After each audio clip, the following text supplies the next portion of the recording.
राधे राधे दोस्तों, आइए हमारे चैनल अलौकिक श्रद्धा में आपका स्वागत है। आज हम कार्तिक मास महत्तम कथा अध्याय 2 सुनेंगे। तो आइए शुरू करते हैं। मंगलकारी देव तुम मंगल करो गणेश, जगवंदन तुमरे करे काटो सबके कलेश। भगवान श्री कृष्ण आगे बोले, हे प्रिय, जब गुणवती को राक्षस द्वारा अपने पति एवं पिता के मारे जाने का समाचार मिला तो वह विलाप करने लगी।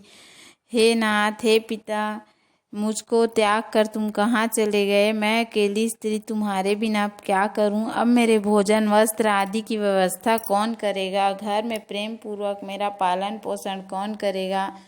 मैं कुछ भी नहीं कर सकती, मुझ विधवा की कौन रक्षा करेगा? मैं कहाँ जाऊं? मेरे पास तो अब कोई ठिकाना भी नहीं रहा।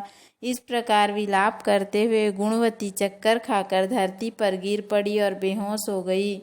कुछ देर बाद जब उसे होश आया तो वह पहले की ही भांति करुण विलाप करते हुए शोक सागर में डूब गई।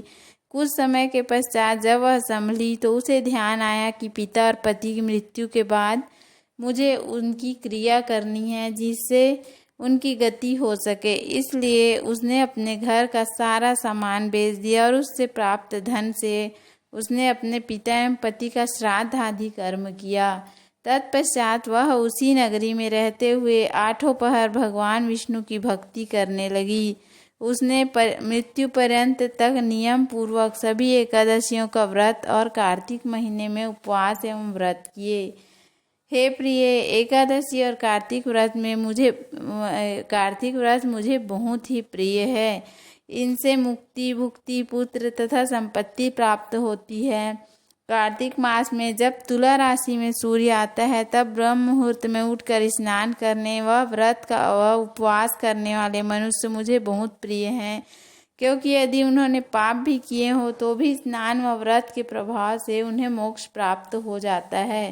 कार्तिक में स्नान, जागरण, दीपदान, तुलसी के पौधे की रक्षा करने वाले मनुष्य साक्षात भगवान विष्णु के समान हैं। कार्तिक मास में मंदिर में झाड़ू लगाने वाले, स्वास्तिक बनाने वाले तथा भगवान विष्णु की पूजा करने वाले मनुष्य जन्म मरण के चक्कर से छुटकारा पा जाते हैं। यह सुनकर गुणवती भी प्रतिवर्ष श्रद्धा पूर्वक कार्तिक का व्रत और भगवान विष्णु की पूजा करने लगी। हे प्रिय, एक बार उसे ज्वर हो गया और वह बहुत कमजोर हो गई। फिर भी वह किसी प्रकार गंगा स्नान के लिए चली गई। गंगा तक तो वह पहुंच गई, परंतु शीत के कारण वह बुरी तरह से कांप रही थी। इस कारण वह शिथिल हो गई। तब मेरे दूत उसे मेरे धाम में ले आए। तत्पश्चात ब्रह्मा आदि देवताओं की प्रार्थना पर जब मैंने कृष्ण का अवतार लिया तब मेरे गण भी मेरे साथ इस पृथ्वी पर आए, जो इस समय यादव हैं। तुम्हारे पिता पूर्व जन्म में देव शर्मा थे तो इस समय सत्राजित हैं। पूर्व जन्म में चंद्र शर्मा जो तुम्हारा पति था वह डाकू है, और हे देवी, तू ही वह गुणवती है। कार्तिक व्रत के प्रभाव के कारण ही तू मेरी अर्धांगिनी हुई है। पूर्व जन्म में तुमने मेरे मंदिर के द्वार पर तुलसी का पौधा लगाया था। इस समय वह तेरे महलों के आंगन में कल्प वृक्ष के रूप में विद्यमान है। उस जन्म में जो तुमने दीपदान किया था उसी कारण तुम्हारी देह इतनी सुंदर है और तुम्हारे घर में साक्षात लक्ष्मी का वास है।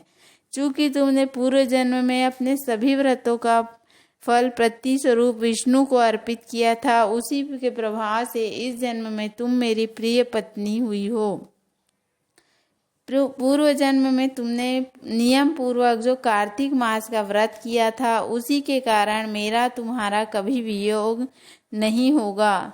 इस प्रकार कार्तिक मास में व्रत करने वाले मनुष्य मुझे तुम्हारे समान प्रिय हैं। दूसरे जप तप यज्ञ दान आदि करने से प्राप्त कार्तिक मास में किए गए व्रत के फल से बहुत थोड़ा होता है, अर्थात कार्तिक मास के व्रतों का 16वां भाग भी नहीं होता।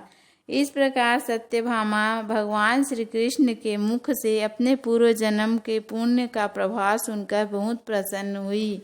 बोलो श्री हरि विष्णु भगवान की जय। तो उम्मीद है आपको हमारा वीडियो पसंद आया होगा। यदि हमारा वीडियो पसंद आया तो वीडियो को लाइक, शेयर और सब्सक्राइब करना ना भूलें। अगली कथा हम कल सुनेंगे। धन्यवाद। राधे राधे।